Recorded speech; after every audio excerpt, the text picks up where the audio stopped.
Welcome to Story Tales. Please like this video and subscribe to Story Tales. I hope you enjoy the story. Let's begin. The invitation arrived on cream-colored cardstock, its edges trimmed in gold.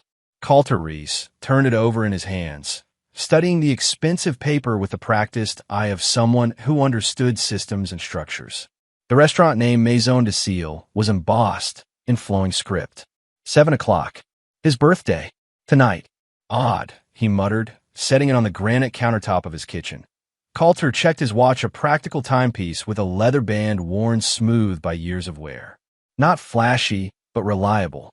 Like him, it was already 5:30. He pulled out his phone and called Verena.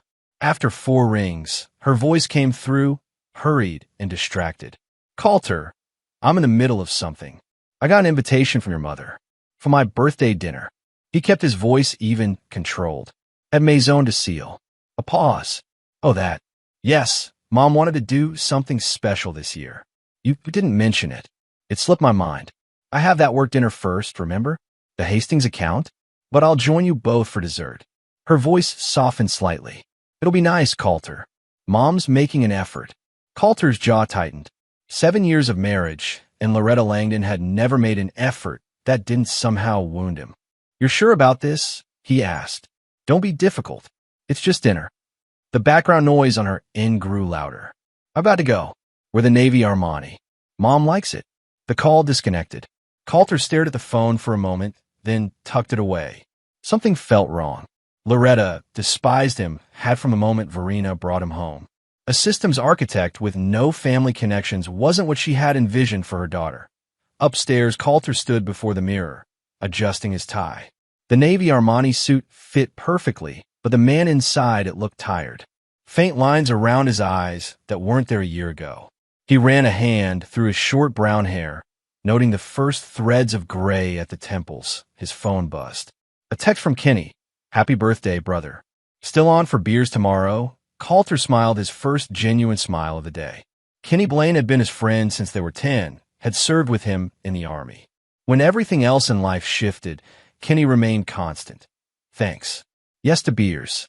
Might need them after dinner with the Dragon Lady tonight. Kenny's response came quickly. Run while you can, man. I'll create a diversion.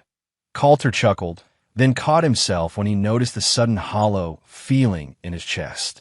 Why did casual jokes about escaping his life hit so hard lately? He grabbed his keys and wallet, gave himself one last look in the mirror, and headed out to face whatever Loretta had planned. The evening air was crisp as he walked his car. Seattle in autumn, wet leaves plastering the sidewalks, the scent of rain and coffee hanging in the air. Coulter breathed deeply, trying to settle the unease growing in his stomach. Maison de Seal occupied the top floor of a downtown high-rise, its windows offering sweeping views of Elliott Bay. The maitre d' greeted Coulter with practiced deference. Mr. Reese? Madame Langdon has arranged a private dining room for your party. This way, please. Coulter followed him through the main dining area, where conversations hummed beneath crystal chandeliers and waiters moved with silent efficiency. The private room was tucked away in a corner, its door heavy and wooden. Your party hasn't arrived yet, the maitre d' said, opening the door. Would you like to wait at the bar? No, Coulter replied. I'll wait here. The room was small but elegant, with a single table set for 3. A bottle of champagne chilled in an ice bucket. Candles flickered in silver holders, casting warm light across the white tablecloth.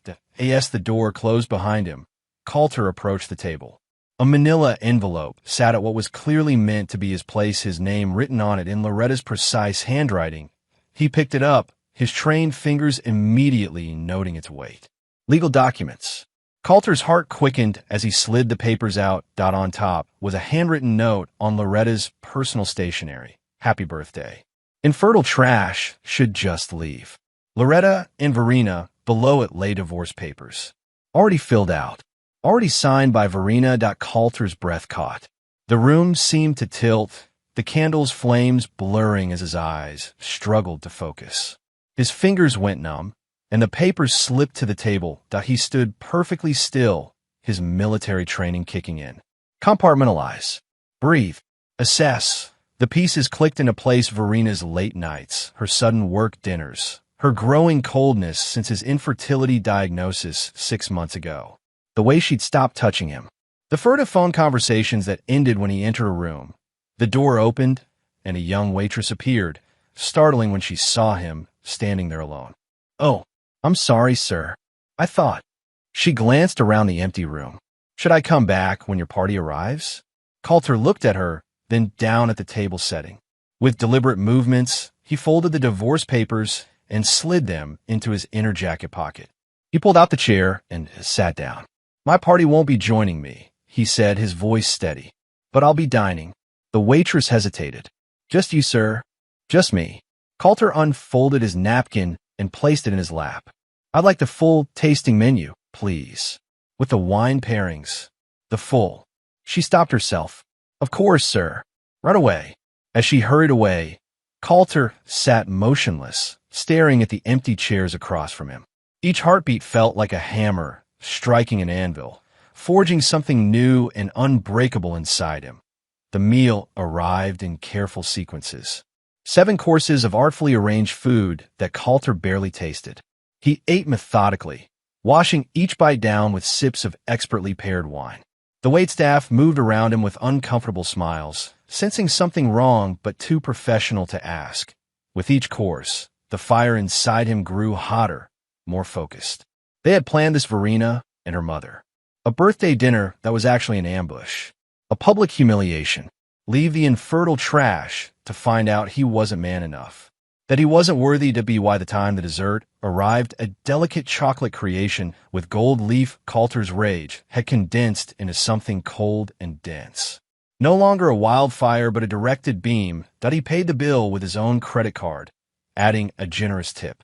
The waitress thanked him, her eyes still curious and concerned. "Was everything to your satisfaction, sir?" Coulter looked up at her, his face composed. "The meal was excellent. Perfect, in fact." She nodded, clearly sensing the contradiction between his words and the tension radiating from him. "Happy birthday, Mr. Reese." "Thank you." He stood, straightening his jacket. "It's one I won't forget." The drive home was a blur of street lights and memories.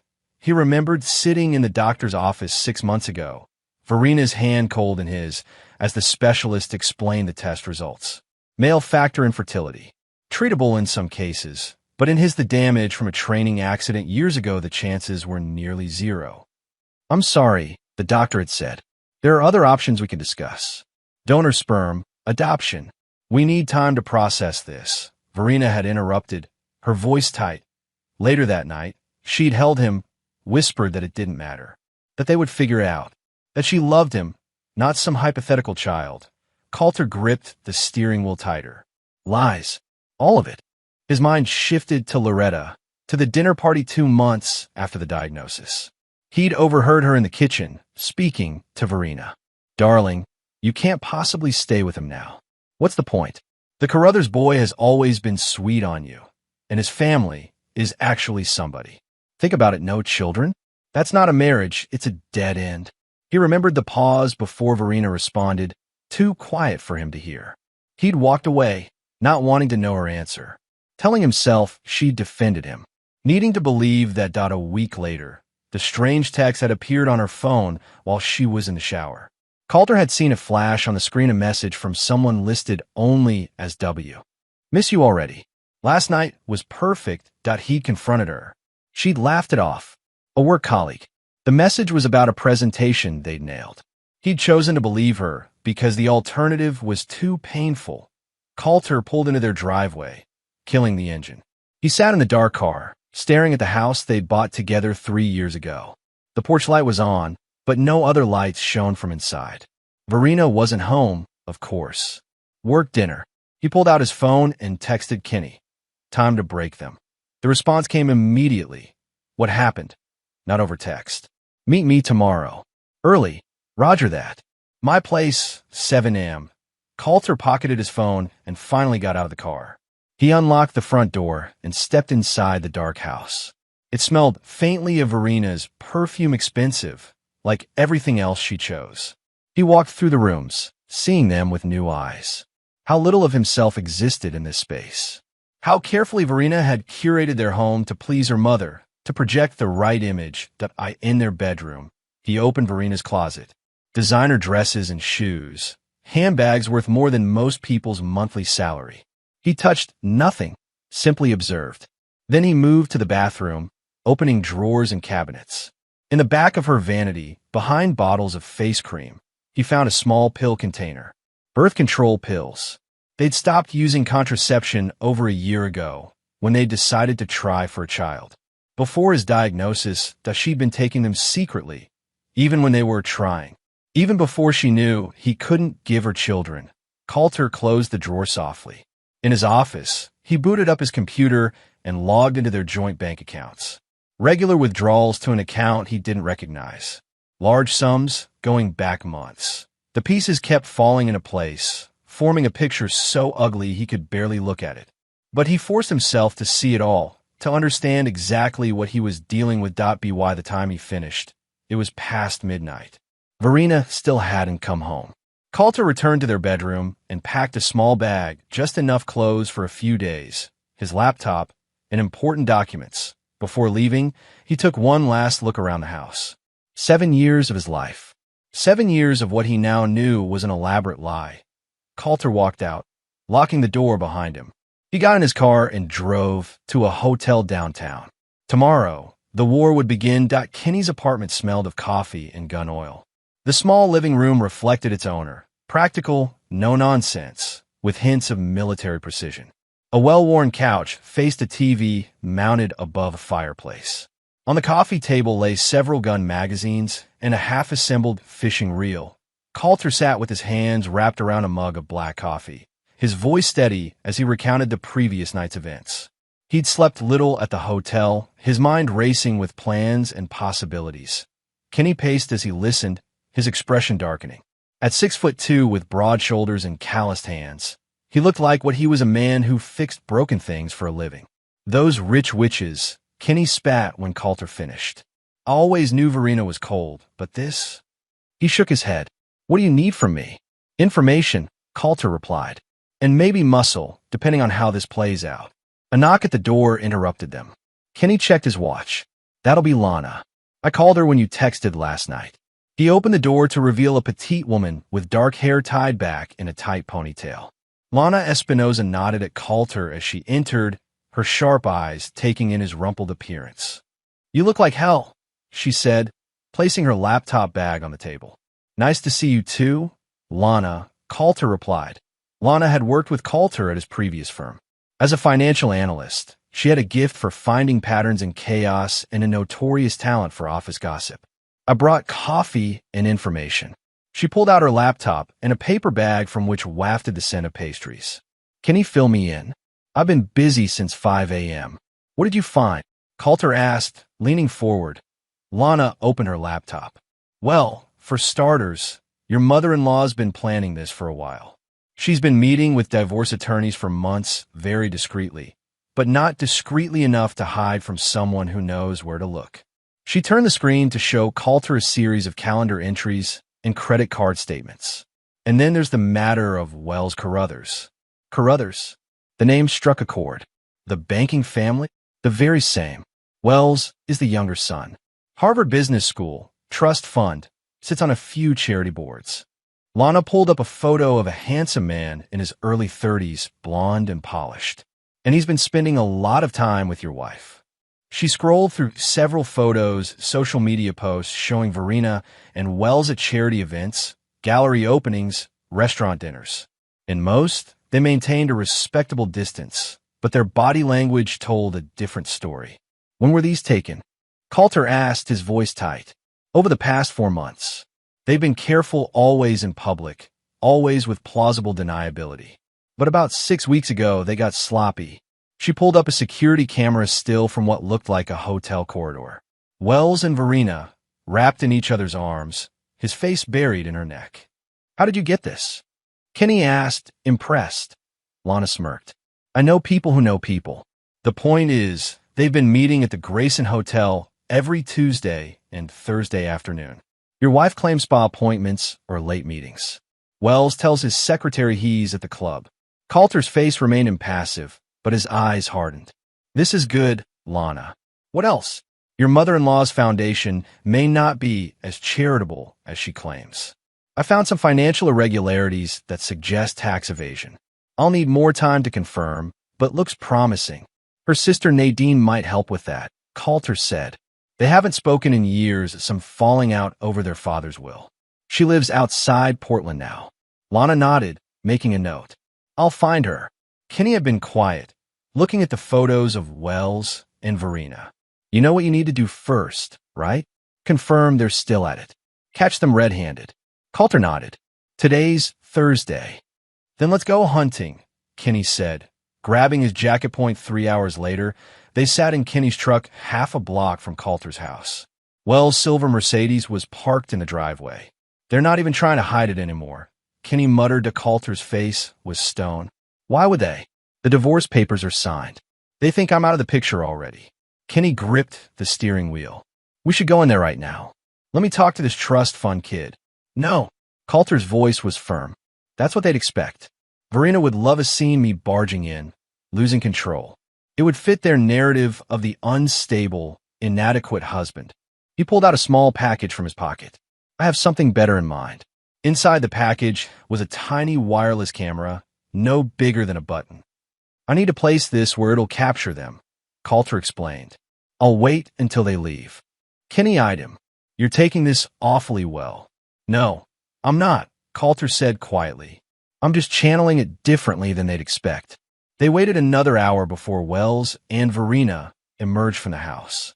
She wore a fitted dress and high heels, her hand casually linked through his arm. They got into his car and drove away, laughing about something. Coulter watched them go, his face expressionless. Give me 20 minutes. He walked to his house, unlocking the door with steady hands. Inside, evidence of their presence lingered 2 wine glasses on the coffee table, Verena's scarf tossed over a chair. The bedroom door stood half open, the sheets tangled.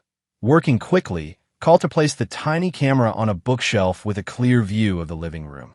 He synced it to his phone, checking the angle and feed. Perfect. Before leaving, he noticed Verena's laptop on the dining table. Open. Logged in. A gift. Coulter sat down and began to scroll through her emails, taking screenshots of anything useful. There were dozens of exchanges with Loretta about him mocking his infertility, complaining about his modest ambitions, planning the divorce ambush, and emails to Wells' intimate, explicit. Going back months, he sent copies of everything to himself, then carefully returned the laptop exactly as he'd found it. Outside, Kenny was waiting in the truck, engine running. Did you get what you needed? He asked as Coulter climbed in. More than they know, Coulter replied, holding up his phone to show the live camera feed from his living room. Now we wait. 3 days later, Coulter sat in his hotel room, surrounded by printouts and his laptop. He'd taken time off work, citing a family emergency.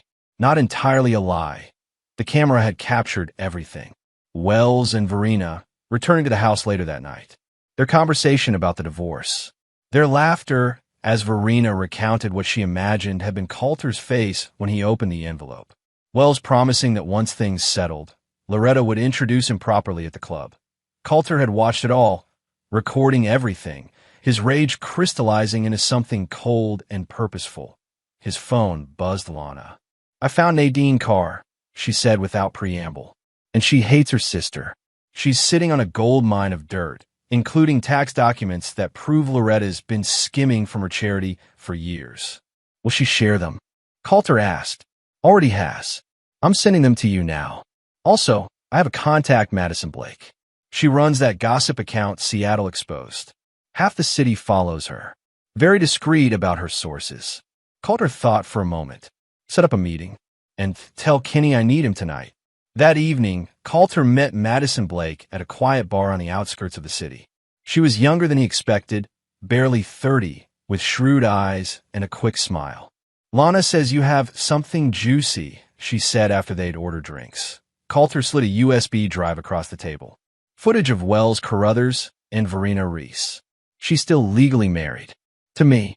Madison's eyebrows shot up. The Langdon girl? Loretta's daughter? The same. Madison picked up the drive. Why come to me? Why not just use it in the divorce? Because public humiliation is what they planned for me, Coulter replied evenly. And I believe in returning gifts. Fair enough. She pocketed the drive. Anything else I should know? Just that there's more where that came from. Much more. I'll be in touch. The first post hit the next morning, grainy but unmistakable footage of Wells and Verena entering Coulter's house, followed by them on the couch, her straddling him, his hands tangled in her hair. Madison's caption was perfect. Who's the mystery man with socialite Verena Reese, and does her husband know? By afternoon, the post had thousands of comments. Verena's phone rang nonstop. She texted Coulter furiously, demanding he call off whatever he'd done. He didn't respond. The next day, Madison posted screenshots of emails between Verena and Wells, carefully edited to hide their source, but explicit enough to remove any doubt about the nature of their relationship. Verena's Instagram comments filled with snake emojis and worse. Her PR firm clients started distancing themselves. Wells stopped answering her calls. Coulter monitored it all from a distance, methodically planning his next moves. With Lana's help, he created anonymous accounts to leak more information emails between Verena and Loretta mocking his infertility, plans for the birthday dinner ambush, discussions of how they divide his assets.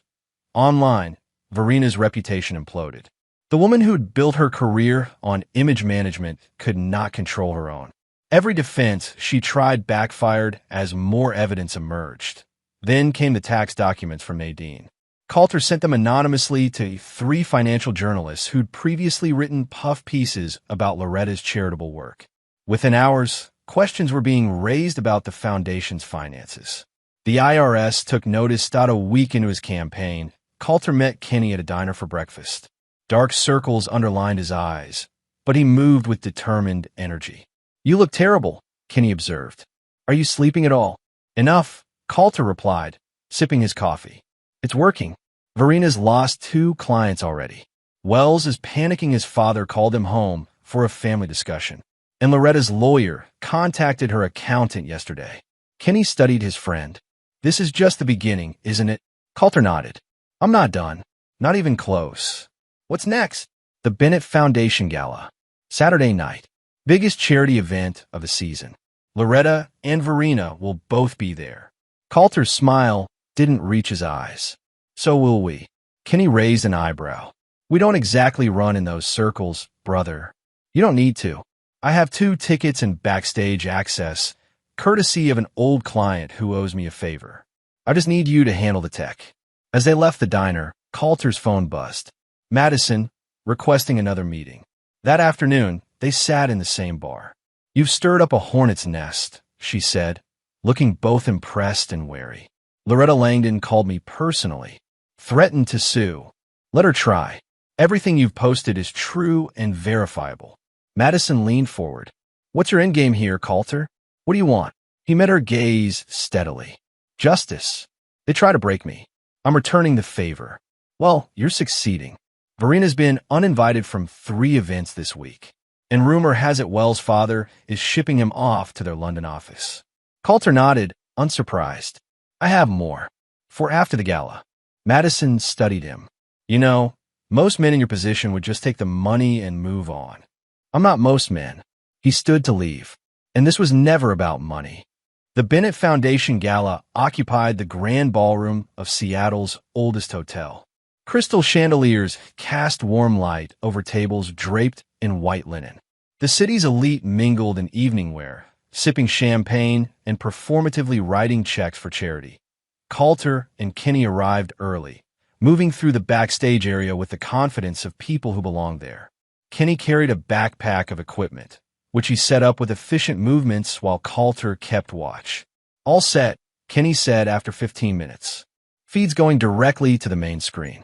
Timer set for 9:30, right after the main speech." Coulter checked his watch. "Perfect. Now we wait." They separated, Kenny heading to a vantage point near the exit, Coulter moving into the main ballroom.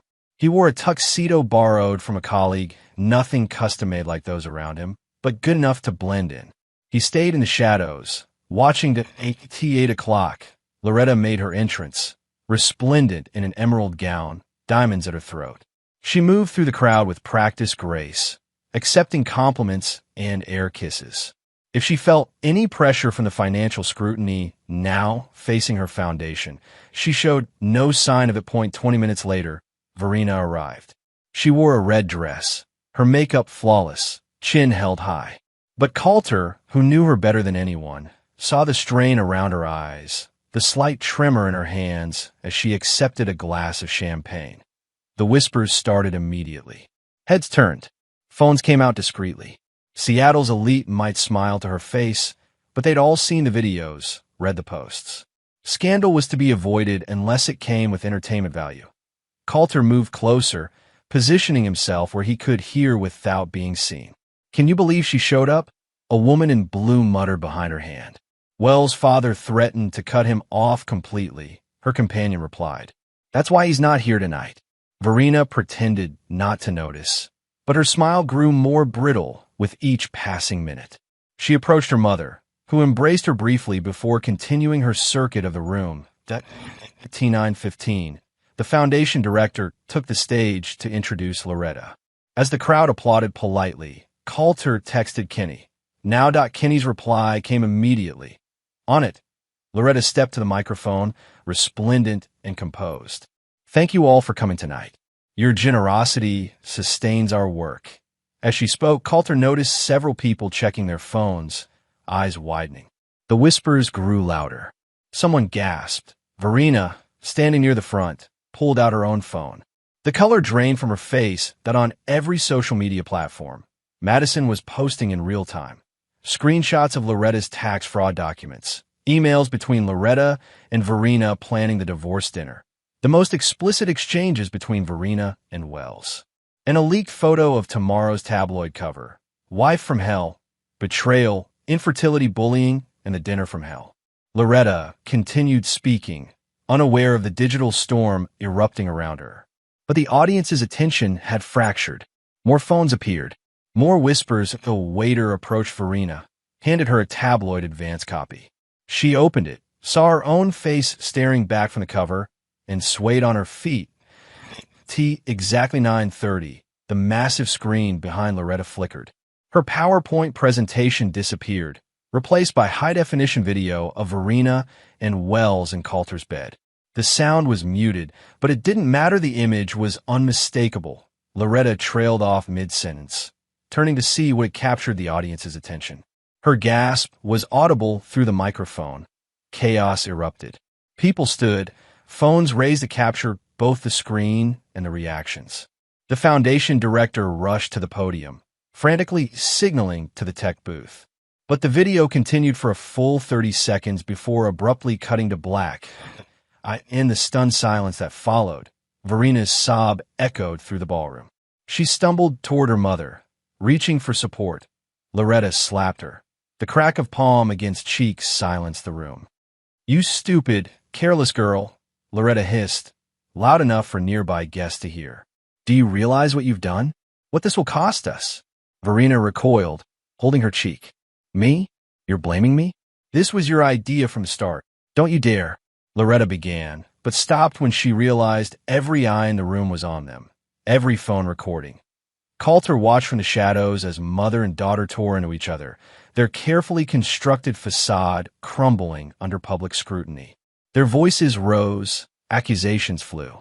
Years of manipulation and control spilled out for all to witness, but he felt no joy, only a cold satisfaction. He texted Kenny. Time ago, outside, they met at Kenny's truck. "Mission accomplished," Kenny said, looking at his phone, where videos of the gala meltdown were already trending. "Think they know it was you?" "They will," Coulter replied, "but they won't be able to prove it." The call came 2 days later. Wells Carruthers, voice shaking with barely contained rage. "I know it was you, Reese. You've destroyed my reputation, threatened my position in my family." "Interesting," Coulter cut in, his voice calm. "That sounds remarkably like what you tried to do to me." "This isn't over," Wells snarled. "I have connections you can't imagine. By the time I'm done with you, I'll meet you." Coulter interrupted again. "Tonight, the warehouse at Pier 17. 10 o'clock. Come alone, and we'll settle this man to man." A pause. "You're not serious." "Deadly serious." Unless you prefer I release the rest of the footage I have, there's that hotel elevator scene that's particularly memorable. Wells swore. Fine. Pier 17. 10 o'clock. Coulter ended the call and immediately dialed Kenny. He took the bait. The warehouse stood dark against the night sky, the sound of water lapping against the pier the only noise. Coulter arrived early, walking the perimeter, checking sightlines. Inside, concrete floors and metal support beams created a cavernous space dimly lit by security lights. A T955, Kenny texted. In position. Car just pulled up. Wells entered alone, his expensive shoes clicking on the concrete. He wore a cashmere coat over what looked like a bespoke suit, his blonde hair perfectly styled despite the late hour. He stopped in the center of the warehouse, turning slowly. I'm here, Reese. Show yourself. Coulter stepped from the shadows. Thanks for coming, Wells. Wells scoffed. What exactly do you hope to accomplish with this melodrama? If you think I'm going to apologize. I don't want your apology, Coulter said, moving closer. I want you to understand consequences. Consequences? Wells gave a humorless laugh. You have no idea who you're dealing with. My family. Your family sent you to London. Coulter cut in. Your father's disappointed.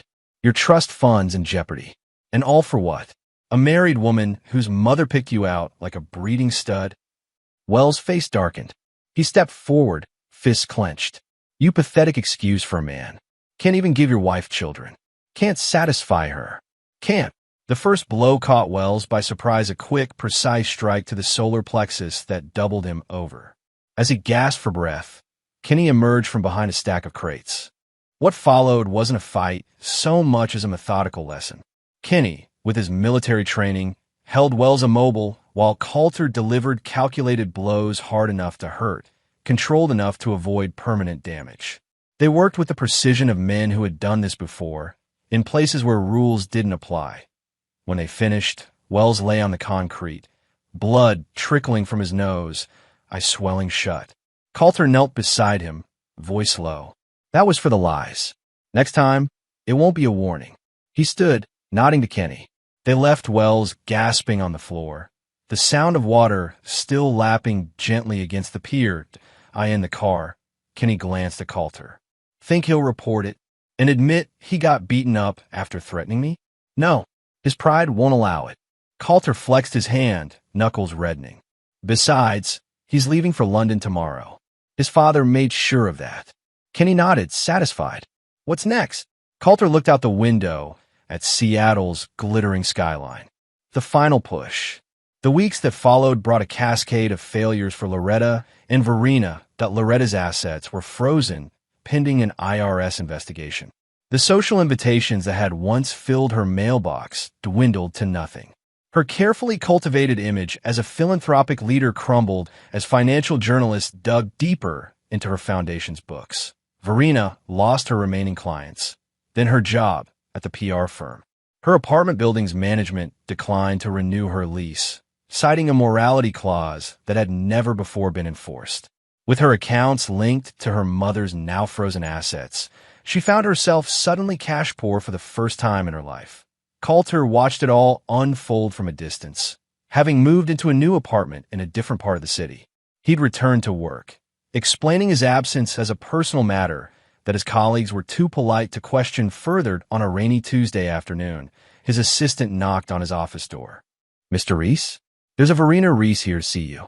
She doesn't have an appointment. Coulter looked up from his computer, face impassive. Send her in. Verena entered like a ghost of her former self. Her designer clothes had been replaced by jeans and a simple sweater. Her hair, usually perfectly styled, hung limp around her face. Without her usual makeup, the dark circles under her eyes stood out starkly. Coulter, she said, her voice small. Thank you for seeing me. He gestured to the chair across from his desk. What do you want, Verena? She sat, hands twisted in her lap. I need help. Mom's accounts are all frozen. My credit cards are maxed out. I can't pay my rent, and the landlord's threatening eviction. And this concerns me how. His voice was even, almost conversational. Please, Coulter. I know you're behind everything that's happened. The leaks, the videos, the tax investigation. Prove it. he said simply. She stared at him, tears welling. I'm not here to threaten you. I'm here to beg. Her voice broke. I've lost everything. My reputation, my job, my home. Your lover. Coulter supplied, his tone still neutral. A flash of anger crossed her face. Wells is a coward. He left me the minute things got difficult. Just like Mom did. Sounds familiar. Coulter observed. Verina's shoulders slumped. I know I hurt you. I know what we did was cruel. But please, Coulter, we were together for 7 years. Doesn't that count for anything? 7 years of lies. He leaned forward slightly. Tell me, when exactly did you stop loving me? Was it when you found out I couldn't father children? Or was it before that? Was it always a transaction for you? Tears spilled down her cheeks. It wasn't like that. I did love you at the beginning. But then things changed. Mom kept pushing, and Wells was there, and the pressure to have a baby. Stop. Coulter's voice remained quiet, but something in it made Verena flinch. I found your birth control pills, Verena. The ones you were taking even when we were supposedly trying to conceive. Even before my diagnosis. The color drained from her face. I can explain. I'm sure you can. You've always been good at explanations. At stories. At lies. He stood up. But I'm not interested anymore. Verena rose too, desperation etched in every line of her body. Please, she sobbed. I have nowhere to go. No one to turn to. Coulter stepped around his desk until he stood directly in front of her. You destroyed the only thing that loved you, he said softly. Beg harder. It still won't matter. She crumpled then, falling to her knees, hands clutching at his suit jacket. Coulter, please. I'll do anything. I'm sorry. I'm so sorry. He looked down at her, this woman he had once loved more than life itself, and felt nothing. Not satisfaction, not pain, just emptiness. Goodbye, Verena. He gently disentangled himself from her grasp and walked to the door, holding it open. Don't come here again. As she stumbled past him, mascara streaking her cheeks, he added, the divorce papers, by the way, I never signed them. My lawyer will be in touch. The final act of Loretta and Verena's downfall played out in public. Just as Coulter had planned, Lana's connections led them to a pawn shop on the outskirts of the city, where Verena had been spotted trying to sell some of her jewelry, the few pieces that were truly hers, and not tied up in the financial investigation. But a social media influencer happened to be live streaming nearby when Loretta arrived in a taxi, still dressed in designer clothes, but visibly frayed around the edges. The argument that ensued between mother and daughter quickly drew attention. You ungrateful little fool, Loretta hissed, grabbing Verena's arm. Those pieces were family heirlooms. Your family, not mine. Verena shot back, wrenching free. Besides, what choice do I have? You got us into this mess with your tax schemes. My tax schemes. Loretta's voice rose. Who is it that couldn't keep her affair private? Who would have flaunted all over town? If you'd been more discreet. Oh, please. This was your idea from the start. Leave the infertile trash, you said. Wells comes from good stock, you said. Verena's bitter mimicry of her mother's voice drew gasps from the growing crowd. The livestream caught at all the accusations, the revelations, the moment Loretta realized they were being recorded and frantically tried to cover her face. Too late. The clip went viral within hours. 2 days later, Lana called Coulter with news. You won't believe this. The morning show wants to interview them. Their producer reached out to Verena directly, offering a chance to tell their side of the story. Coulter's lips curved in a mirthless smile. Let me guess your friend worked for the show. Production assistant, Lana confirmed. The producer has no idea that I suggested Verena and Loretta as guests. They think they're getting a sympathetic platform to rebuild their image. Will they do it? Verena already agreed. She thinks it's her chance at redemption. Loretta's hesitant, but desperate enough that she'll probably go along. The interview aired live the following week. The host, Diane Miller, was known for her seemingly sympathetic approach that often lured guests into damning admissions.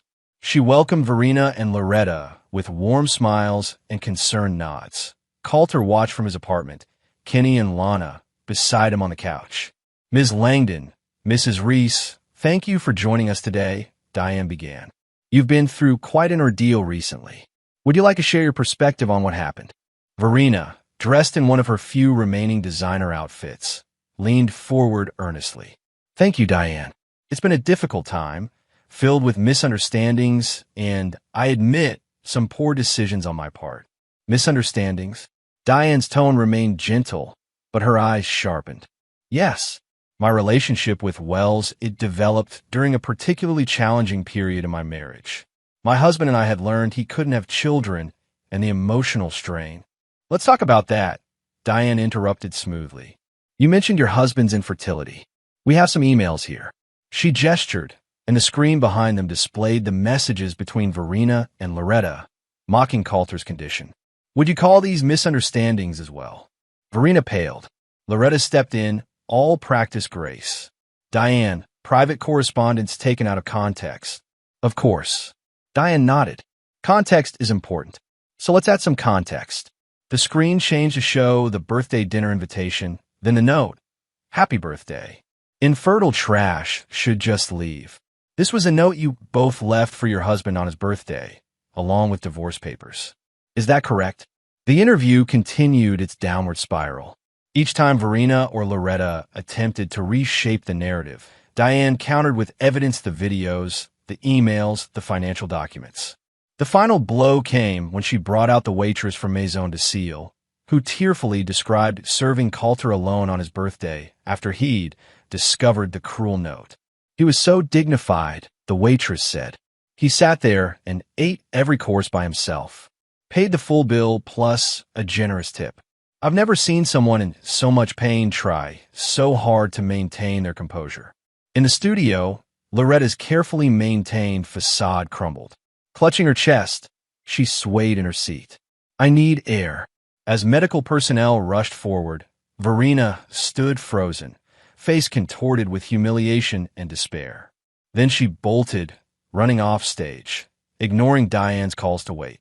The cameras followed it all: Loretta on a stretcher, Verena fleeing through the backstage area, the host's practice concern in Coulter's apartment. Kenny whistled low. "Damn, that was brutal." That, Coulter said quietly, was justice. The legal proceedings moved swiftly.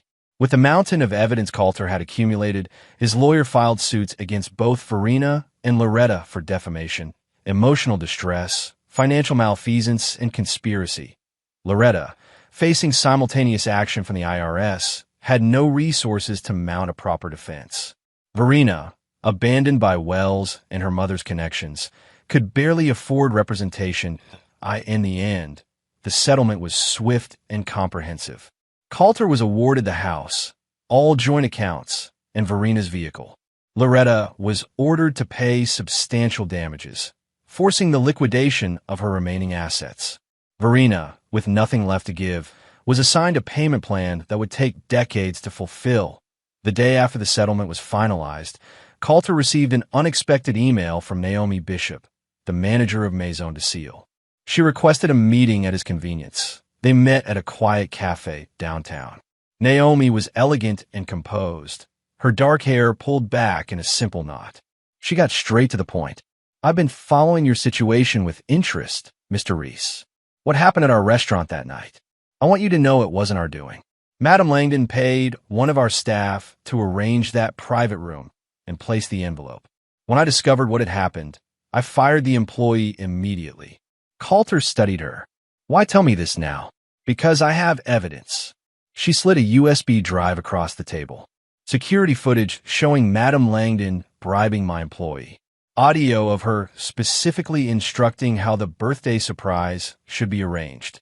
It proves premeditation and intent to cause emotional harm. Why would you help me?" Naomi's eyes held as steadily. "I believe in integrity, Mr. Reese. What they did was unconscionable, and they used my restaurant to do it. That offends me personally and professionally." The new evidence sealed the final legal proceedings. The judge, already sympathetic to Coulter's case, was incensed by the calculated cruelty revealed in Naomi's footage. The damages awarded were increased substantially, and a permanent restraining order was issued against both Loretta and Verena. Outside the courthouse, Coulter's lawyer shook his hand. "Congratulations. This is about as complete a victory as I've ever seen." Coulter nodded, watching Verena being led away by her cut-rate attorney, shoulders slumped in defeat. It's done, then. Completely. They're finished financially, legally, socially. I doubt they'll ever recover from this. That night, alone in his new apartment, Coulter should have felt triumphant. But as he sat with a glass of whiskey, staring out at the Seattle skyline, he felt only hollow. The rage that had fueled him for months had burned out, leaving ash and emptiness. He picked up his phone and dialed Kenny. "It's over," he said when his friend answered. "We won. Congratulations." Kenny paused. "Why don't you sound happier about it?" "I don't know," Coulter admitted. "It doesn't feel like I thought it would." "That's because revenge is a shit substitute for happiness, brother. You prove your point. You got justice. Now I need to build something new." After they hung up, Coulter sat for a long time, considering Kenny's words. Then he picked up his phone again and made another call.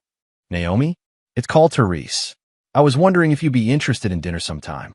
1 year later, Coulter stood outside Maison de Cille, checking his watch. The restaurant looked different somehow, or perhaps he was the one who had changed. He straightened his tie, a small smile playing at his lips. Inside, the maitre d' greeted him with warm recognition. "Mr. Reese, welcome back. Your table is ready." Coulter followed him through the main dining area to the same private room where everything had begun. This time, the table was set for two, candles flickering in silver holders, champagne chilling in an ice bucket. "Perfect," Coulter said, slipping the maitre d' a generous tip. "Thank you." He sat down, placed a folded paper at the center of the table, and waited. 10 minutes later, the door opened, and Naomi entered. She wore a deep blue dress, her dark hair loose around her shoulders.